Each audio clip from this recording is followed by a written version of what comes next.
دوستان عزیزم درود. گاهی وقتا فقط چند تا چیز ساده لازمه تا یک غذای خوشمزه درست کنی. امروز قراره با هم یه چیزی درست کنیم که طعمش تا مدت‌ها زیر زبون میمونه و هم خوشمزه تر از چیزی که فکرشو بکنی. 7 عدد سیب زمینی رو طبق تصویر برش بزنید و 2 عدد پیاز رو به صورت نگینی کاملا ریز کنید و بهتون پیشنهاد میکنم که این غذای خوشمزه رو درست کنید که طعمش بی‌نظیر بود و مطمئنم هر کی بخوره عاشقش میشه. و 150 گرم قارچ هم طبق تصویر برش بزنید. واقعا هرچی از خوشمزگی این غذا بگم کمه. باید خودتون دست به کار بشین و درست کنید که ببینید چقدر لذیذ و خوشمزه است. و 2 عدد گوجه فرنگی رو من کاملا ریز میکنم. واقعا یه ترکیب عالی.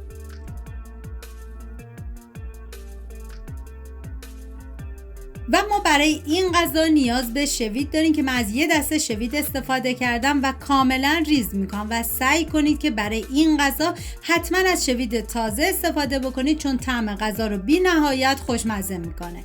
حالا این مواد آماده کردیم میذاریم کنار. داخل تابه من روغن سرخ کردنی که از کنجد استفاده کردم میریزم و بعد از اینکه روغن داغ شد حالا سیب زمینی‌ها رو میریزم داخل تابه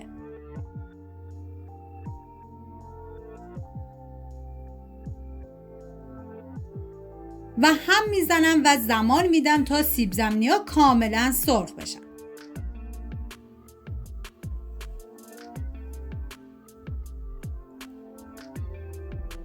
و حالا توی این فاصله تا سیب زمینی سرخ میشه من داخل تابه دیگه مقدار کمی کره حیوانی ریختم که شما از هر نوع روغنی که دوست داشتین میتونین استفاده کنید.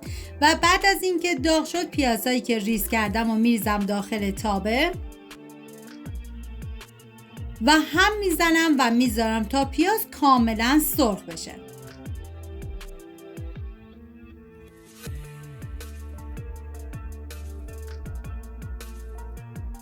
و ما نیاز به 250 گرم گوشت چرخ کرده داریم که به پیاز اضافه میکنم و هم میزنم و میذارم تا گوشت چرخ کردم کاملا سرخ بشه. دیگه هم میزنم تا با پیاز کاملا مخلوط بشه و سر تابه رو میذارم به مدت 5 دقیقه که گوشت کمی بپزه و بعد از اون سرخ بشه. و حالا ادویه ها رو بهش اضافه میکنم که شامل نمک، پودر گشنیز، فلفل سیاه و زردچوبه هستش. هم میزنم و میذارم تا ادویه ها تف بخورن و عطر ادویه ها آزاد بشه.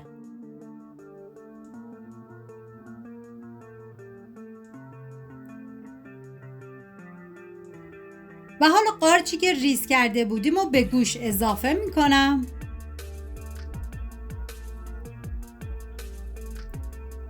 و هم میزنم تا با هم دیگه مخلوط بشن.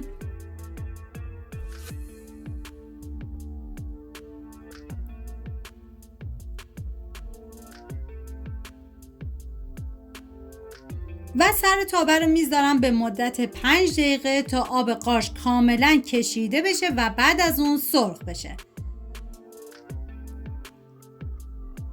و حالا گوجه فرنگی که ریز کرده بودیم و بهش اضافه میکنم و یه هم میزنم و میذارم به مدت 5 دقیقه دیگه گوجه فرنگی هم کاملا سرخ بشه.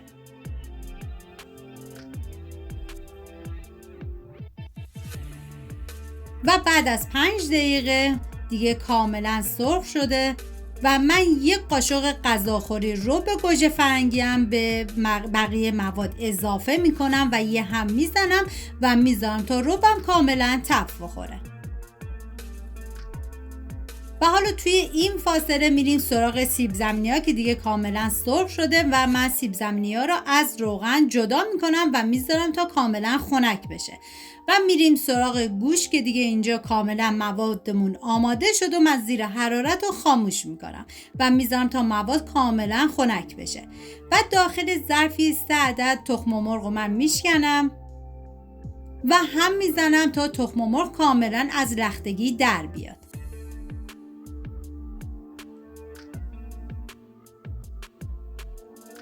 و حالا شویدی که ریز کرده بودیم و به تخم مرغ اضافه میکنم و هم میزنم تا با هم دیگه مخلوط بشن. و ما نیاز به 100 گرم پنیر پیتزا داریم که به تخم مرغ اضافه میکنم و هم میزنم.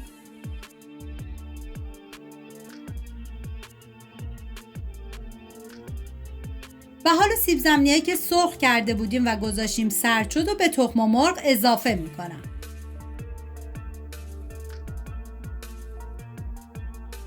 ببینید حتما بذارید سیب زمینیتون خنک بشه، چون اگه سیب زمینی داغ باشه و به تخم مرغ اضافه بکنید یه بافت خمیری میگیره. و حالا من هم میزنم تا با هم دیگه مخلوط بشن.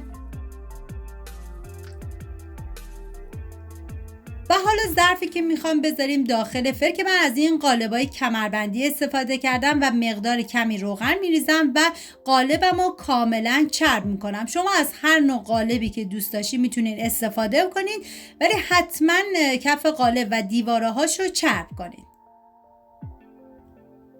و لایه اول از مواد سیب زمینی و تخم مرغ که آماده کردم میریزم و ببینید زمانی که مواد رو ریختید حتما به کناره ها موادتون حالت دیواره درست کنید، چون قسمت وسطش باید کمی حالت گود و تو خالی باشه که میخوام مواد گوشتی رو بریزیم.